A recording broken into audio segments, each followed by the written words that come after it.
Good morning and welcome to this Wednesday, February 22nd, 2023 edition of Trading Places Live at earningsbeats.com. I'm Tom Bowley, Chief Market Strategist here at Earnings Beats, and I'll be your host for the next 30 minutes, featuring everything you need to know as you prepare for the trading day ahead. Well, looked to me like yesterday we got a little selling episode started. Certainly, you could say it started earlier in the month, but I think losing the 20-day moving average yesterday was somewhat key to potentially a further move to the downside. I guess you can look at it a couple of different ways. Personally, I think it's going to be an opportunity. But this is something I've been talking about with Earnings Beats members for the last week or maybe even a little over a week. Options expiration was one factor that we could not ignore. There were a lot of in-the-money calls heading into last week. We saw the selling that started on Thursday, continued right through Friday, and then again yesterday. I've said over and over and over again that the worst day of the calendar month is the day that follows monthly options expiration. That was yesterday. Usually it's a Monday, but because we had President's Day on Monday and the market was closed, Tuesday became the day. And it was a pretty rough day. We're going to get into all of that in just a minute. For any of you that are new to Earnings Beats, though, I would like to just show you we do have a free newsletter. If you'd like to learn more about us, if you go over to our website, earningsbeats.com, both plural, earningsbeats.com, scroll down. There will be an area right in the middle of the page. You can subscribe to our Earnings Beats Digest. This is a newsletter article that comes out 3 times a week, Mondays, Wednesdays, Fridays, unless, of course, there's a holiday. But Mondays, Wednesdays, Fridays is when we normally publish them. They're normally out around 8:30 in the morning Eastern time, so about an hour before the market opens. I can tell you I wrote an article at Stock Charts over the weekend on Sunday talking about the Specialty Finance Group and how the next 3 months, March, April, and May, really set up well, both seasonally and technically for that group. And this morning in our Earnings Beats Digest, I talked about one of my favorite stocks. We actually put it in one of our portfolios for the next quarter. If you're not familiar with our portfolios, we do have 3 equal weighted portfolios. We take 10 stocks in each one, different industry groups, different sectors, but they definitely have more of a bullish slant to them, a little bit more aggressive slant, unless I believe the market's going to go down. Like back in the first 6 months of 2022, we got a little bit more defensive in our portfolios, but otherwise, we tend to be very aggressive, mostly growth stocks that comprise those portfolios, at least the 2 aggressive portfolios that we have, which is our model and aggressive. And then we have an income portfolio, which by its name, obviously is a little bit more dividend oriented, so more value oriented. And over time, that one has not done as well because in bull markets, growth stocks lead. And so when you're putting together a portfolio of value, dividend paying stocks, they're generally over time going to underperform in a more bullish market environment. And I'm talking big picture. I'm not talking about last year. I'm talking about the last 10 years. We've had a huge run in the stock market off of the off of the breakout in 2013 above the double top on the S&P 500 from 2000 and 2007. Anyhow, if you want to learn more about us at Earnings Beats, you want to get more familiar with how we look at the market, I think we're very unique in the sense that we do use technicals, we use fundamentals, and we also use historical indications, seasonality, quite a bit in our studies. I can promise you there is no one that researches the market more than I do in terms of hours. I commit a lot of hours, nights, weekends. I love this stuff. I do it because it's what we do at Earnings Beats, but I would probably be doing it anyway. I just really love to analyze the market. I think it just comes from my CPA days, just analyzing businesses.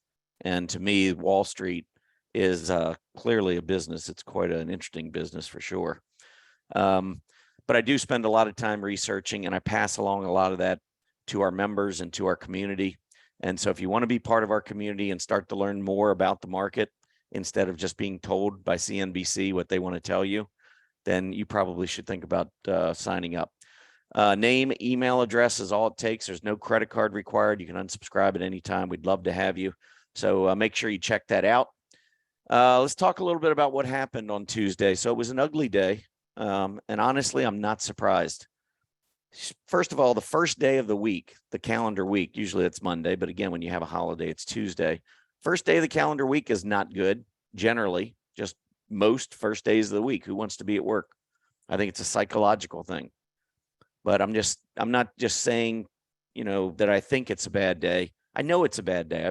I have all the numbers since 1950 on the S&P 500, every single day's close in an Excel spreadsheet. Mondays, the first day of the trading week, is the worst day. That's just historically how it works. Now, it's a tendency. It's not every week. Don't quote me. If the market goes up next Monday, don't write me a bunch of letters. Trust me, it will go up some too. But the tendency, if you study it over time, the tendency is that Mondays is your worst day of the week, and you've got the rest of the week, things start to progress as you get through the week. Wednesday through Friday is the strongest time of the calendar week. Anyhow, yesterday was the opening day of this week, and it also was the first day following monthly options expiration. And so my expectations were pretty low from the get-go over the weekend. I'm just assuming we're probably going to gap down, and who knows, probably have a rough day. And that's exactly what we did. It did what it usually does. This is what tendencies tell us.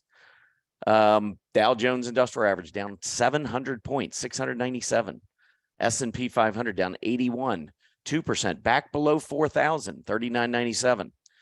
The NASDAQ 295 points lower. That's 2.5%, big drop. Mid caps 2.43%, small caps 2.98%.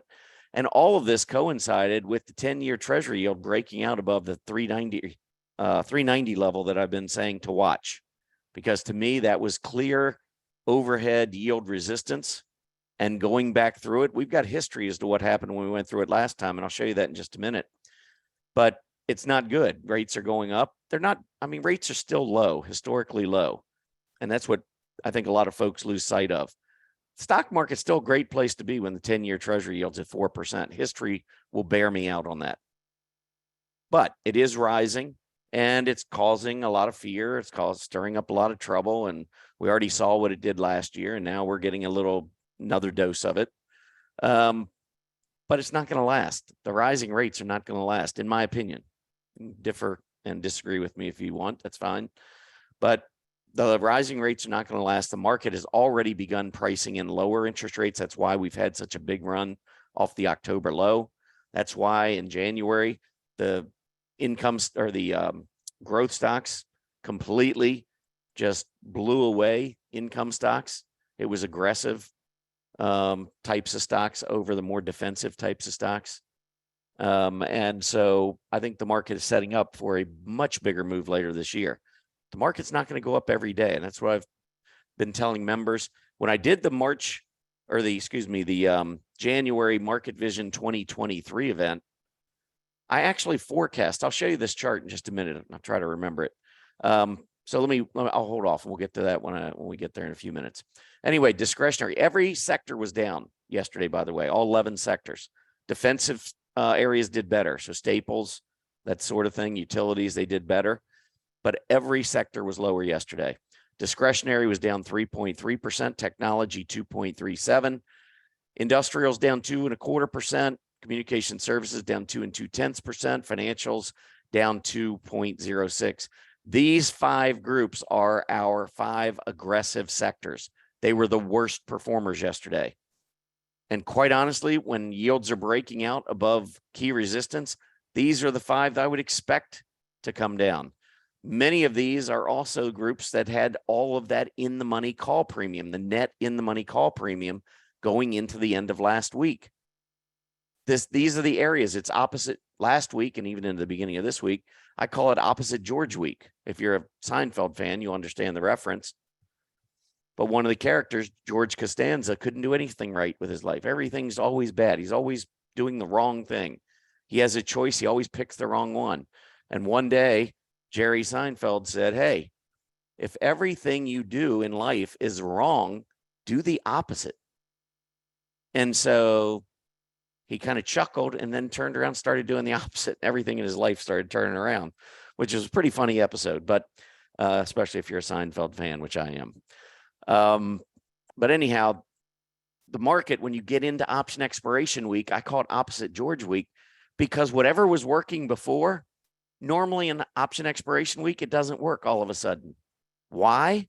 Because while everything's been working, you get all these in the money calls that have been bought as prices rise. And then all of a sudden you have basically, you have doomsday, it's Friday, options expire, and market makers are on the hook for all of the in the money premium that has to be paid out. So it behooves them to drive prices lower into option expiration Friday and potentially even into the early part of the next week, because anybody who holds in the money calls or in the money puts can then exercise and go long or go short. Well, if you've had a big move up, it's mostly going long. It's mostly in the money calls. And so as a result, market makers are shorting those stocks at the close on Friday, which means Monday morning, when you wake up, or in this case, this month, Tuesday morning, you wake up and market makers are still on the hook because they've now shorted. They want the market down. There's a reason why the market does what it does. It's not random. I know everyone wants to just say, well, can't figure out the market. It's fixed. Well, in a way it is. That part, you're probably right. Massive conflict of interest. And I can get into that again, but I'm not going to. Anyhow, it just wasn't a good day. There's your summary for yesterday. It was a bad day. 10-year Treasury yields. So let me show you a couple things here. Let's annotate. When the 10-year Treasury yield was falling back in June through August, right through here. So this little down channel that we were in right here, while that was happening, look what was happening with the S&P 500. Rates are coming down, market equities go up. That kind of makes sense. But what happened when we broke that downtrend?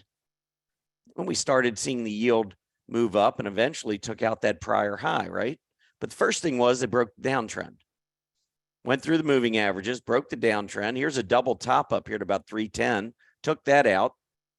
And then we just steadily made our way higher and higher, right?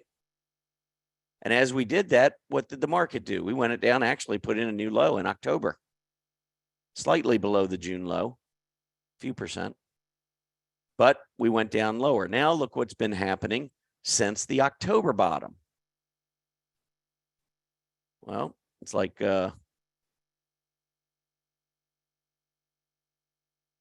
what's that old saying, baseball saying, Yogi Berra, it's deja vu all over again. Well, that's what it is. It's deja vu all over again. So let me see if I can, well, there's no real channel here because there was no low to come back down here. But what we did end up having was basically double bottom. This was the first bottom, then came in here just slightly below. And so I kept saying if we took out this level, it was not going to be good. Well, first thing we did is we broke the downtrend. We broke the downtrend earlier in February. And then yesterday, we broke through 390. So that would be the other line right there. And so you can see clearly we just took out the end of December high.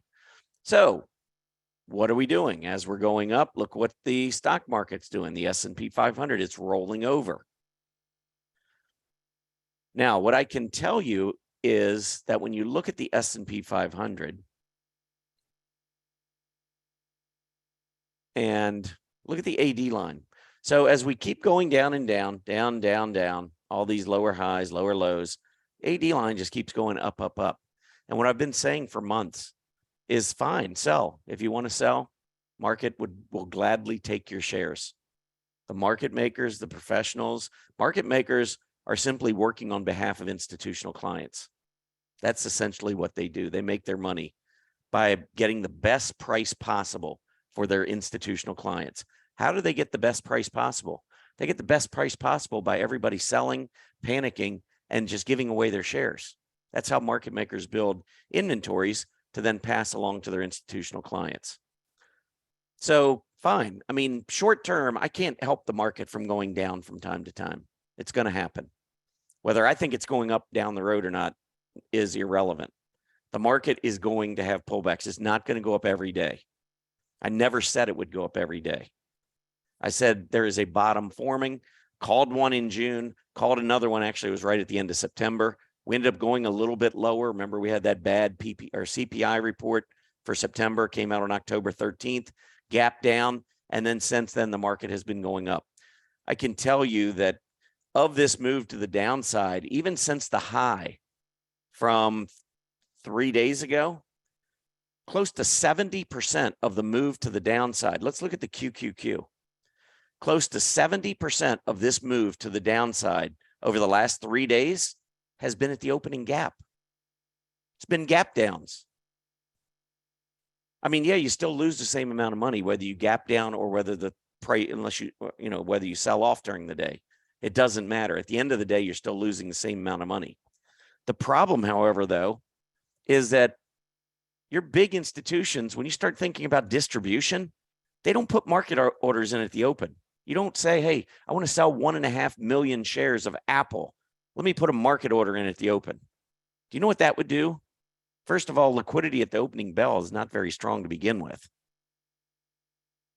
The bid ask is wide. I mean, you can't get out on the opening bell. That's not how institutions get out. They get out when you see a lot of intraday selling, which is what we saw in 2022 from January through May. That's when all the distribution took place.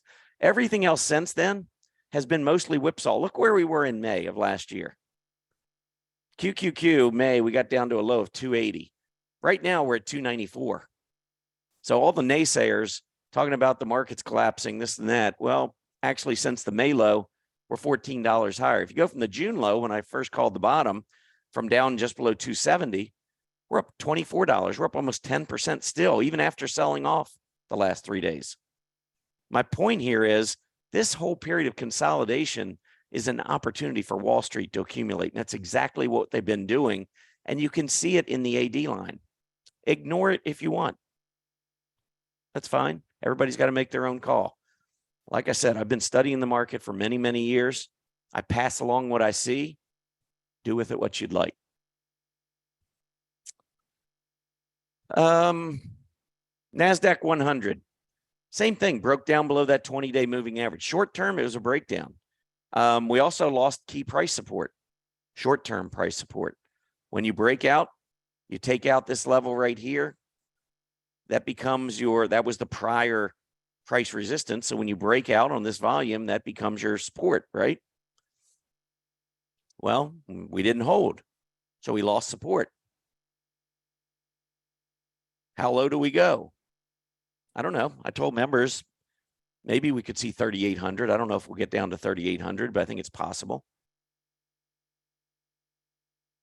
I said earlier I wanted to show you something from Market Vision 2023.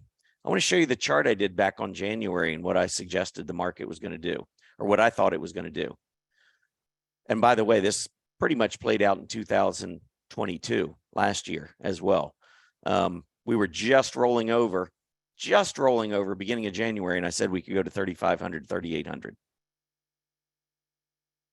Turned out we went to 3,491, pretty close.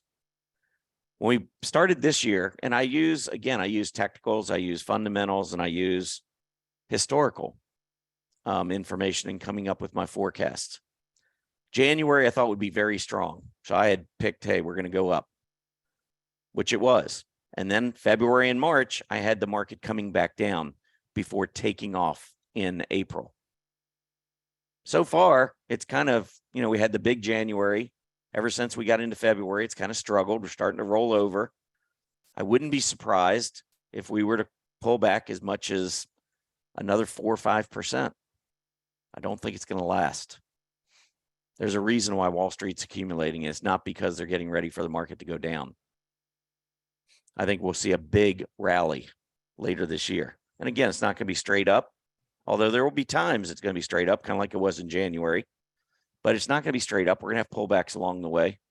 But I think we are most vulnerable. When I look out at 2023, I think the period we're in right now, from now through the end of March, is going to be our most vulnerable period. Meaning that if the bears are going to get control of the action, it's going to happen now. We shall see. All right. One other thing I want to talk about before we wrap up today's show, I want to look at the small caps and just show you a few things maybe to keep in mind. You know, it's been a market over the last several years. It's been mostly about the large caps. I think that could change. I've said, I think even though I think the S&P goes higher, I think global markets could do even better than the S&P 500. So I'm not opposed, and I have been opposed in the past to foreign stocks. I'm not going to try to tell you I'm an expert on foreign stocks. I'm going to look at their market relative to the S&P and tell you which ones on a relative basis are doing well as we go down the line. But I'm not studying. I haven't researched the German DAX, for instance. So I don't really know their government, the way they do things, not like I do here in the US. I don't understand the international markets like I do the domestic market. And so I'm never going to proclaim to be an expert on foreign markets. But what I can tell you is that the relative strength lines that have been going down for years on the international markets are starting to turn up. And that tells me that money is beginning to rotate more into some of those areas. Well, another area here in the US that's starting to turn up is small caps. I mean, I don't know if you noticed, but back in April last year, we bottomed on a relative basis. This is the S&P 600 small cap index relative to the S&P 500. So it doesn't mean that small caps bottomed in April. In fact, here's the index. We kept going lower. But what happened was the S&P was going lower faster. So small caps were going down, but they weren't going down as much. And as a result, the relative strength line started to move higher again. And we just had a 52-week high beginning of February. Now we've taken a little bit of a hit lately, but this trend, in my opinion, is starting to turn higher. So if that's the case, how do you benefit? How do you benefit from small caps? Well, there are a few different ways. So let me start off by going to if you just go to your dashboard and you go over here on the left-hand side under member tools, scroll down till you see scooter reports. So here are the scooter reports. And scooter, if you don't understand, that's just an acronym. It's Stock Charts Technical Rank. So it's a formula. The one downfall to this formula, in my opinion, is that if you look at the formula itself, it doesn't go back more than about 5 or 6 months. So when you're talking about relative strength, you're only talking about the last 5 or 6 months. So if you've had a really good run, let's say you went down 10 years in a row, but you've been good for the last 5 months, you're going to look like a superstar. Even though, again, your long-term track record's horrible because it only focuses on the last 5 months. In my opinion, that's the primary drawback or limitation to scooters. But what the formula does is it puts every stock within its own asset class. It ranks them between 0 and 100. And so among large cap stocks right now, Royal Caribbean Cruise Lines is the #1 rated stock. And this gets back to okay, forget about the long term, because remember, cruise lines in 2020, with the pandemic, they got murdered. 2020, 2021, most of 2022, and now they finally started coming back, right? And now they're showing great scooters because, again, we don't care about what your long-term track record is. What have you been doing lately? And lately means last 5 to 6 months. This is what Royal Caribbean's been doing. Now, if we were to stretch it out and go to a weekly 5-year chart, see, it's not a great stock. So don't look at the scooter and think you got the best stock ever. It means that over the last 5 to 6 months, we've had a really good run. All right. Now, so what can you do? These are large cap. Well, if you go up here, flip it to small cap. Now you got the scooter reports for all the small cap stocks. Now, some of these, look at the volume, can be very light volume. Others, here's a biopharma. I know nothing about this, AMAM, but if I pull the chart up, it does have a lot of volume. Hey, this thing's gone up quite a bit here. Look at what happened. Again, long-term, not very good. But the last 5 months from now, since back in October, you can see we've had quite a move to the upside, or even September. Over the last 5 months, we've gone up from 1.25 over in here to 455. So of course it's going to have a high scooter score if we're only looking at the last 5 or 6 months.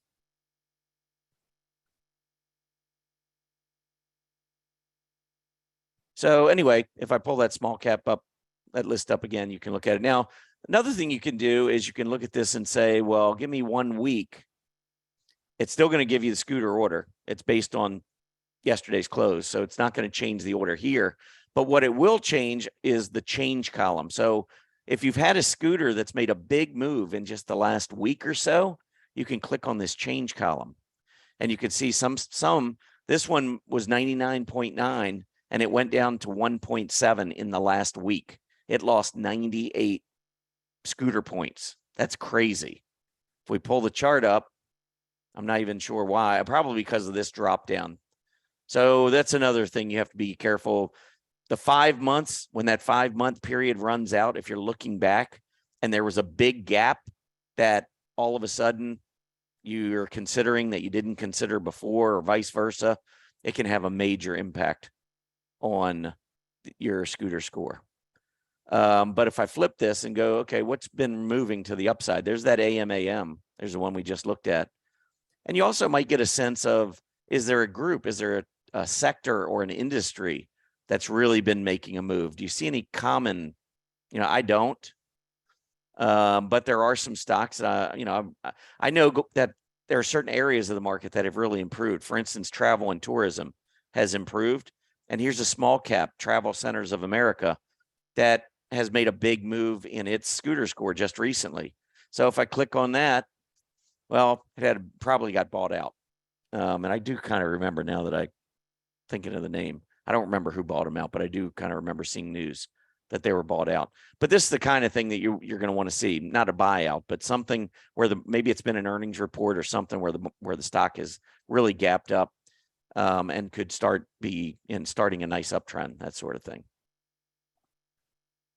All right. So anyway, that's one way to look at it. Another way is to go back to your dashboard and RRGs. This is the last thing I'll do here. Market's getting ready to open here in just a couple minutes. But if you go to an RRG and you put in here small caps as your benchmark, and then get rid of all of these, and then just do some of the, I think it's ProShares that does small cap sectors. So you got, oh, there they are. PSCE, PSCU, so that's energy, small cap energy, small cap utilities, small cap discretionary, small cap staples, telecom, financials, materials, and so forth. And what you can do here is you can look back. So this is a 1 year, gives you 5 weeks, the tail on here. If you haven't ever used an RRG, this is another thing you probably ought to look up in chart school. But essentially, you want to be kind of in this moving northeast fashion up into the leading area. And so I don't know why the NASDAQ is on there. Actually, maybe I needed to hit the update here. There we go. So here, discretionary. Look, that's discretionary, moving northeasterly fashion through the leading quadrant. That's telling you this is one of the strongest areas. PSCD.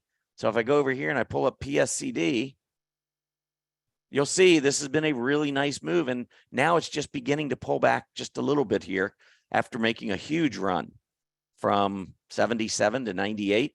Now it's back down to 91. Maybe we get to the 50-day. I don't know. But this is an area of the market, the PSCD. And then you could go on to an area like Yahoo or Fidelity, or pull up the PSCD and you can find the leading stocks within that group. Maybe I'll do that tomorrow over at my show at over at Stock Charts, my next Trading Places Live. Maybe I'll do some sort of a breakdown with this because we don't have time to do it today. Market's getting ready to open. And I do just want to take a quick look at a couple of earnings from last night. But anyway, you can kind of get a sense. Industrials, materials starting to weaken. Here's the telecom. So think technology right in here. Energy, which had been really strong, weakening, now going into lagging. So if Northeast is good, Southwest is bad. So small cap energy has not been doing well. Healthcare, small cap utilities starting to improve. Sometimes the left side of the chart, they go up, they improve, and then they go right back into lagging. On the right side, a lot of times they're leading, they go into weakening, and then they go right back up into leading. So you got to be mindful of that potential rotation. But RRGs are a great way of visualizing what's been taking place in the market. All right, the market just opened. So why don't we just take a quick look at some of these companies that reported. And then we'll wrap up. So just a couple. I'm going to do Palo Alto because I know they reported.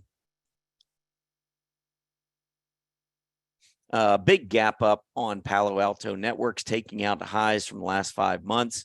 I have not seen, I was actually out last night, so I did not see any of the earnings reports. I'll have to go back in and take a look at those, but I'm assuming PANW had a pretty good one. Keys, I've been waiting for this one. It's in a good space. Horrible report, though. So this one's going the opposite direction.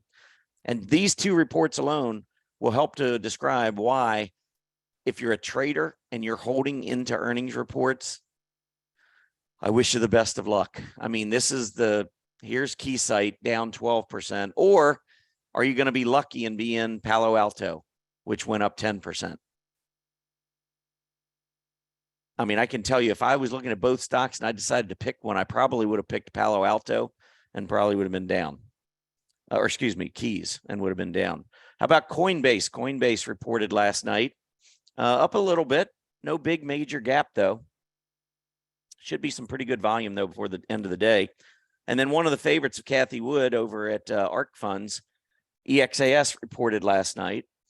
They're relatively mild, not really a big reaction there. And the last one I'll give you, Toll Brothers. Home Builder reported yesterday, had pulled back recently, now moving back up 4% today, even with higher interest rates. Watch the home builders. They're going to be giving me one of my clues as to how high I think rates go. Because if home builders break back down again, that would not be a good sign. This is a group that's been accumulated, though, for the last several months, which tells me that any move up in the 10-year Treasury yield and in mortgage rates probably isn't going to last. So I don't know. I'm still thinking that the home builders are giving us clues here that rates are not going to stay up, that they are going to come back down. But this is something I would definitely keep an eye on. So not just Toll Brothers, but all the home builders. You can follow the whole group really by following the DJUSHB, which is the home construction. So there's a little bit more in there than just home builders, but you can see right back getting a 50-day test yesterday. All right, let's get a quick look at the market. How did we open? And then we'll wrap up. We were up in pre-market and we're still up, not a lot, but we got the Dow Jones up 62, S&P up 7, NASDAQ up 48. The VIX, though, continues to climb. So market's still a little nervous. Don't be surprised if we see another rollover and a move back down later today. All right, everybody have a great day. Appreciate you tuning in. I'll be back over at Stock Charts TV tomorrow at 9 a.m. You can tune in right at 9 a.m. just by clicking on that little menu item there, and it'll bring you right in. You can start the recording at 9. And again, if you just want to come in to Earnings Beats, we're now streaming on YouTube. If you like what you see here, if you enjoy what we look at, please like the video and subscribe. We'd love for you to join our community here at Earnings Beats. Everybody have a great day. Happy trading.